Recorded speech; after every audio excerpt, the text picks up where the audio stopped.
इसलिए संध्या करने के बाद जो मैं आपसे कहने चला हूँ उसे आप सुनिएगा। ऋषियों ने कहा अति उत्तम है।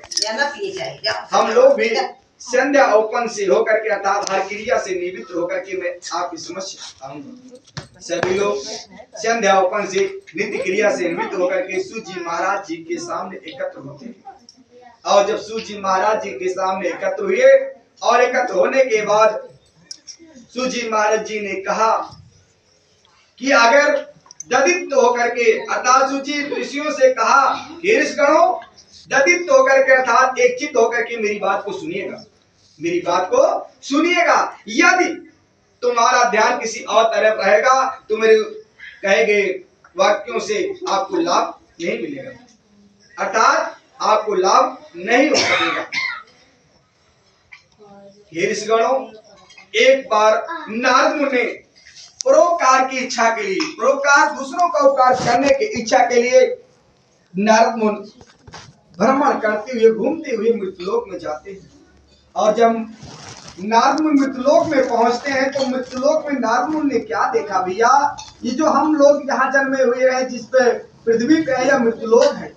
जब नारद मुनि भ्रमण करते हुए घूमते हुए उस मृत्युलोक में आते हैं तो मृत्युलोक में नारद मुनि ने देखा कि वहाँ जितने मनुष्य हैं सब के सब अपने भांति भांति योनियों में जन्म लेकर के अपने पाप कर्म में लीन हैं।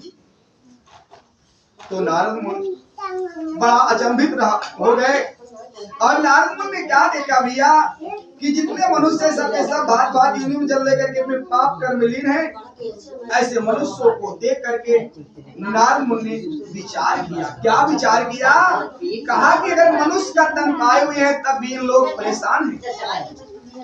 तो नारद मुनि ने विचार करते हुए कहा कि नारायणं देवं शुक्लवरं चतुर्भुजं शंखचक्रगदपद्मालनं विभूषणं नारदवासं केवलं देवेशं संस्पञ्चीकरणमः। तो नारद मुनि जब उन मनुष्यों को देखता है, देखे तो नारद मुनि विचार किया कि इस प्राणियों को कैसे दुख दूर होगा, कैसे इनका वृद्धापन होगा, कैसे इनका उद्धार होगा। इसमें मन में सोचते हुए और हरि का गुणगान करते हुए विष्णुलोक में पहुंचते हैं। हरि गुणगान करते हुए क्या कहा कि देवन नारायण नारायण नारायण लक्ष्मी नारायण नारायण नारायण भगवान का सुमिरन करते हुए लक्ष्मी भगवान विष्णु भगवान का सुमिरन करते हुए विष्णुलोक में पहुंचते हैं। नारद मुनि बीड़ा बजाते हुए हरि गुणगान करते हुए जब विष्णुलोक में पहुंचते हैं तो विष्णुलोक में पहुंच करके नारद मुनि ने क्या देखते हैं भैया, वहां भगवान विष्णु जी अपने शिष्यैया पे बैठे हैं, लक्ष्मी मां की पैर को दबा रही हैं।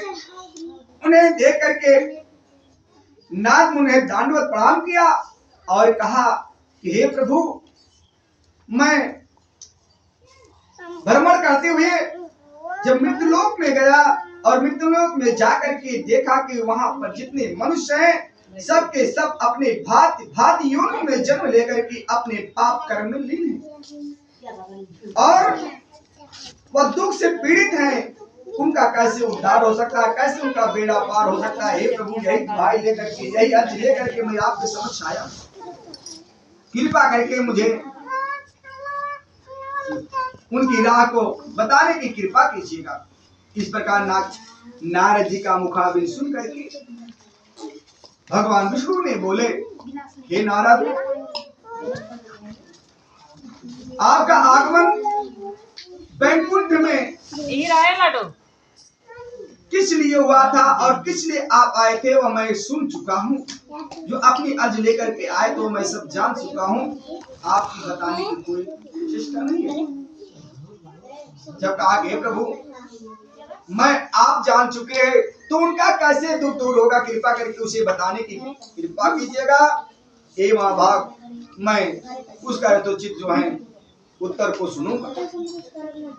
इतनी बात सुन करके नारद मुनि से विष्णु भगवान ने कहा कि हे प्रभु, उनके लिए उद्धार कीजिएगा। क्या? कहा कि कोई ऐसा उपाय बताए जिससे उन प्राणियों को दुख छूट जाए, यदि मुझ पर आप कृपा करते हैं। अगर मुझे आप मानते हैं, कृपा करके कहिए क्या करें। कि दीन दयाल अरे विदहु संभारे, हरहु नाथ मम संकट भारे। भगवान के सामने आकर के फिर वह अर्ज लगाते हैं, एक बार में कोई पसंद नहीं होता है। तो बार बार भगवान नारद मुनि ने विष्णु भगवान से बार बार कह रहे हैं कि हे प्रभु, मैं दीन दयाल विदु संभारो, हरहु नाथ मम संकट भारी। मैं जो अर्ज लेकर के बड़ी भारी संकट से आया हूँ, प्रभु मेरा उद्धार कीजिएगा। इतनी बात सुन करके भगवान ने नारद जी से फिर कहा, क्या कहे भैया? कि कहा कि तुमने इस भली बात को पूछी, संसार का कल्याण हो सकता है, प्राणी पापों से मुक्त होकर के परम पद को प्राप्त हो सकते हैं। हे नारद, तुम्हारे स्नेह से, तुम्हारी भक्ति से मैं जो कह रहा हूँ उसे आप कहिएगा। कहा जाता है कि स्वयं न खादान्ति फलानि वृक्षा, कि स्वयं न खादान्ति फलानि वृक्षा, अपिबन्ति नाभ्यं सुमेव नद्या, धरा धरो वर्षति नाथ हेतु, परोपकारो संति विभूषितः। कहा गया है कि स्वयं न खादान्ति फलानि वृक्षा, फल अगर वृक्ष में लग जाता है, फल को जो है दूसरों को खाते हैं, वृक्ष नहीं खाता है। और पिबन्ति नाभ्यं सुमेव वच्चा, नदी अपने जल को स्वयं नहीं पीती, दूसरों के उपकार के लिए नहीं कहा गया है। और धरो धरो वसंत नहातो, और धरा माने पृथ्वी, अगर जहां पर वर्षा हो जाती है पृथ्वी जीवन जलमग्न हो जाता है। इसलिए परोपकार संत विभूषिता, परोपकार में दूसरे उपकार के लिए संत साधु संत का जो है निर्माण किया गया है, उनका उपकार करने के लिए साधु संत बनाए गए। इसलिए अतः हे नारद, एक छोटा सा उपाय है, ज्यादा बड़ी उपाय नहीं है। एक छोटा सा उपाय मैं जो आपसे बता रहा हूँ, उसे आप ध्यान पूर्वक से सुनिए, जो कि कलयुग के लिए उत्तम कुल को प्राप्त करने वाला और धन दान को बढ़ाने वाला है। वह क्या है? श्री सत्यनारायण स्वामी का पूजन तथा व्रत है। जो मनुष्य इस व्रत को धारण करता है, वह दुख से छूट जाता है, सुख को प्राप्त कर लेता, अंत में मोक्ष को प्राप्त हो जाता है। इतनी बात सुन करके, भगवान का वचन सुन करके नारद मुनि ने कहा, हे प्रभु, आपने बता दिए कि सत्यनारायण स्वामी का पूजन कीजिए, वही आपको वांछित फल देने वाले। चलो ठीक है, मैं इतना सुन लिया हूँ, लेकिन इसकी विधि क्या है? मतलब इसकी विधि क्या है और ये कब करना चाहिए और किसने इस व्रत को किया? सब कथा सुनने की हमसे कृपा करके आप बताइए। तो ना भगवान विष्णु ने कहा कि इसके किसी भी अतिरिक्त से, अर्थात किसी भी अतिरिक्त सौभाग्य प्रसिद्ध करने वाला, अर्थात धर्म में तत्पर होकर किसी भी दिन सत्यनारायण स्वामी का पूजन किया जा सकता है। इसमें कोई दिन निश्चित नहीं है। जब भी आपकी श्रद्धा जगे, जब आपका प्रेम जगे, तो आप श्री सत्यनारायण स्वामी का पूजन कर सकते हैं। आप जो है श्री सत्यनारायण स्वामी का पूजन कर सकते हैं और सत्यनारायण स्वामी का पूजन कर सकते हैं। इतनी बात सुन करके भगवान ने, नारद मुनि ने कहा कि प्रभु, इसकी विधि क्या है और इससे आप क्या क्या सामग्री लगती है, कृपा करके मुझे बताएं। फिर इतनी बात सुन करके और कहने लगी, शयन काल के समय, अर्थात सुबह से भूखे रहिए, शयन काल के समय अपने ब्राह्मण को बुला करके भाई बंधुओं के साथ श्री सत्यनारायण स्वामी का पूजन करना चाहिए। पूजन के समय में केले का फल, गांव का दूध, चीनी और गेहूं का आटा और उसमें गुड़ मिला करके, सवाई लगा करके, फिर जो है उसका जो है अर्पण करना चाहिए। इतनी बात सुन करके नारद मुनि ने विधिवत कहा,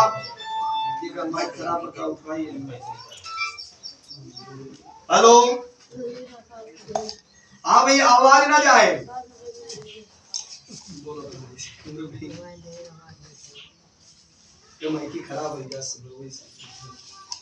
तो उस समय कहे मतलब सब चूड़ मिला करके, सवाई लगा करके भगवान को अर्पण करना चाहिए और फिर पुस्तक का पूजन करके दक्षिणा दे करके अपने भाई बंधुओं के साथ श्री सत्यनारायण स्वामी का पूजन करना चाहिए।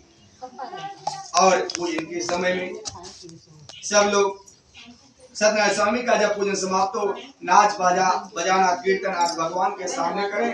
जब लोग अपने घर को जाने लगे, सत्यनारायण स्वामी का नाम स्मरण करते हुए जाएं।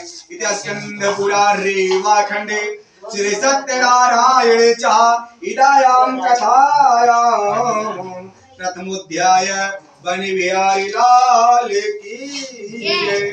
बोले सत्यनारायण भगवान की जय। शिवन नारायण नारायण नारायण लक्ष्मी नारायण नारायण नारायण भगवान नारायण नारायण नारायण शिवन नारायण नारायण नारायण। बोले सत्यनारायण भगवान की जय।